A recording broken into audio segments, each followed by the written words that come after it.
Ei, Tanjiro, Que foi, Kotatsu? você conhece a Killers? Não, por quê? Então você deveria. A Killers Brasil é uma comunidade gamer que conta com dezenas de pessoas que amam jogos, anime e cultura pop no geral. Sério? Que da hora! Para fazer parte é só entrar no grupo do Whats ou no grupo do Discord aqui na descrição do vídeo. Eles estão até falando sobre como você tá indo na luta contra o quarto Lua Superior, hein? Será que estão falando bem de mim? Caramba, vou lá checar! Link na descrição do vídeo.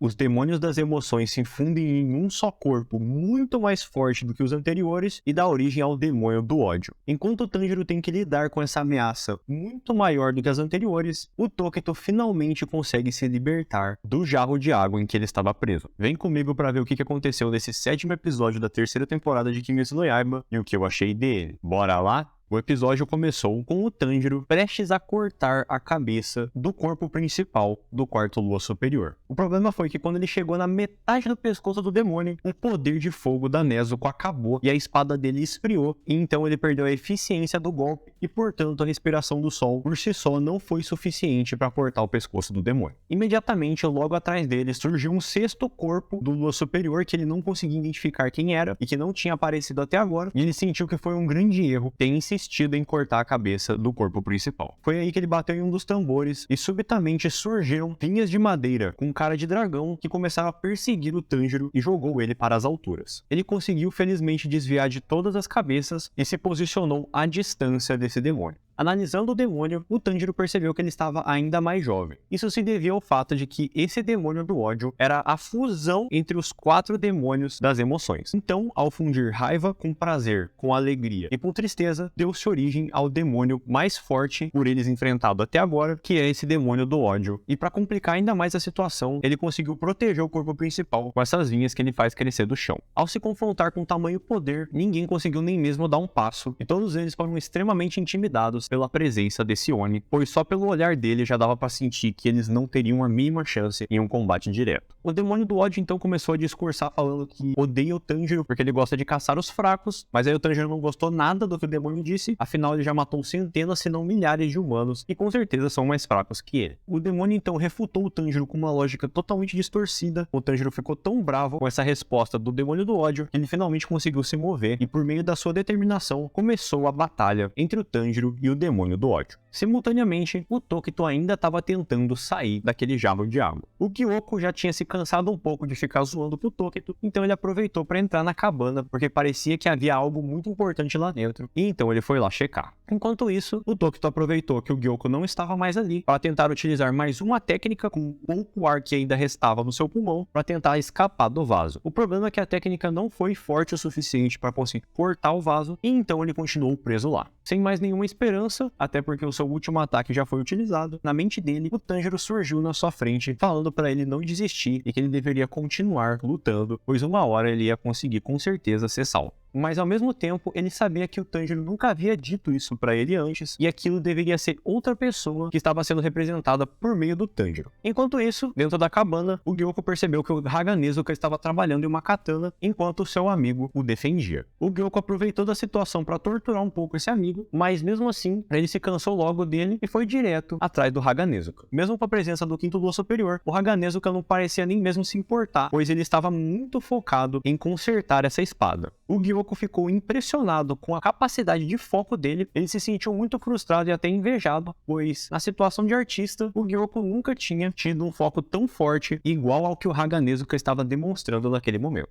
Então ele até tentou açoitar várias vezes com seu vaso de água o Haga Nezuka, mas mesmo o açoitando várias e várias vezes, ele não conseguiu de maneira alguma tirar o foco dele do conserto da espada. Ao mesmo tempo que ele queria matar o Haga Nezuka, ele também sentiu uma vontade ainda maior de quebrar a determinação dele e fazer com que ele desistisse de consertar a espada. Voltando para o Tokito, enquanto ele estava conversando na sua imaginação com o Tanjiro, essa imagem do Tanjiro disse para ele que as pessoas não vivem sozinhas e que eventualmente alguma pessoa iria chegar para salvar ele. E o que o Tanjiro disse foi verdade, porque o Kotatsu chegou para salvá-lo, e mesmo que o Kotatsu não conseguisse de maneira alguma cortar o vaso, ele ainda tentou, com todas as forças, salvar o Tokito. Nesse momento então, um demônio que o Gyoko havia soltado apareceu e foi em direção ao Kotatsu para feri-lo. Mesmo assim, o Kotatsu não desistiu de salvar o Tokito, e mesmo sofrendo vários ferimentos, inclusive em um ponto vital, na hora do desespero ele conseguiu pensar em uma solução muito boa para o problema, que foi jogar ar para dentro do vaso, para que o Tokito conseguisse absorver esse ar, e então conseguisse utilizar a sua respiração para ele mesmo cortar o vaso e sair dessa situação. Enquanto o Kotatsu se sacrificava para salvar o Tokito, ele finalmente se lembrou de quem eram as palavras que estavam sendo direcionadas a ele. Na verdade, as palavras eram do seu pai, mas como ele era extremamente parecido com o Tanjiro, principalmente por causa dos seus olhos, que eram da mesma cor, ele acabou se lembrando do Tanjiro ao invés do pai, pois ainda há instantes atrás ele não se lembrava da existência do pai dele. Com ar suficiente, o Tokito conseguiu se salvar e finalmente cortar esse vaso, terminando assim esse 7º episódio da 3ª temporada de Demon Slayer. Bora então pro que eu achei do episódio. Em contraste com o rally de acontecimentos dos episódios anteriores, esse episódio de Demon Slayer foi bem mais calmo e também foi até que enrolado, se você parar pra pensar, porque eles estenderam uma cena de apreensão, que foi quando o demônio do ódio surgiu pela primeira vez, por vários e vários minutos. Se eu não me engano, passou pro Tokito a partir do minuto 10 do anime, sendo que do momento que o demônio do ódio apareceu inicialmente até esse minuto 10, foi única e exclusivamente do Tanjiro e do Genya sentindo muito medo pra conseguir se mexer em frente ao demônio. Eu achei até meio chato, porque a única coisa que o Genya conseguia falar é que aquele demônio era a existência mais forte que ele já tinha visto, e que ele era tão forte que ele não conseguia se mexer, e ele repetiu isso pelo menos umas 4 vezes aí nesses 10 minutos, o que foi realmente bem chatinho de ficar ouvindo, porque o que a gente quer ver mesmo é a luta, porque isso é o que vende o anime, e isso também é o que o Ufotable faz de melhor. Então ficar esses 10 minutos aí sem acontecer absolutamente nada, da galera só contemplando a força do demônio do ódio, foi de fato meio enrolado pros padrões da Ufotable. Mas de qualquer forma o episódio não foi completamente desperdiçado, porque como eu disse, eles deveriam dar um foco um pouquinho maior no Tokito, porque já teve muito tempo de tela do Tanjiro, e realmente nesse episódio nós tivemos mais tempo de tela, até porque como eu disse, foi mais ou menos no minuto 10 que eles trocaram pro Tokito, então teve pelo menos uns 12 minutinhos antes do encerramento do anime para trabalhar tanto a determinação do Haganezuka como um pouquinho mais do passado do Tokito. Com relação ao Hashira da Névoa, dessa vez, eles conseguiram não só libertá-lo por meio desse sacrifício que o Kotatsu fez, e também por meio desse sacrifício, ele conseguiu se lembrar do seu pai, que ensinou essas lições muito importantes para ele, pois as pessoas não vivem sozinhas, e no momento que uma pessoa estiver em aperto, se ela não tiver ninguém para ajudar ela se torna um alvo fácil de qualquer coisa que esteja a afligindo. Como diz o ditado, e ele nunca tá errado, a união faz a força. Então, quando o Tokito conseguiu enxergar isso da melhor maneira possível, ou seja, quando uma pessoa mais fraca que ele conseguiu fazer todo esse esforço e ainda conseguiu salvá-lo, isso fez com que ele finalmente percebesse o poder de ajudar as pessoas. Aconteceu na prática a lição que o Tanjiro ensinou pra ele alguns episódios atrás, que ao oferecer ajuda pra alguém, eventualmente no futuro, essa ajuda vai retornar pra você nos momentos que você mais precisa. O Hashira da Névoa tá finalmente solto, e agora a gente vai conseguir ver uma batalha decente entre os dois, porque a batalha que aconteceu antes do Tokito ser preso foi bem fraquinha, e agora sim que a gente vai ver a batalha de verdade acontecer. Além disso, a gente pôde ver pela primeira vez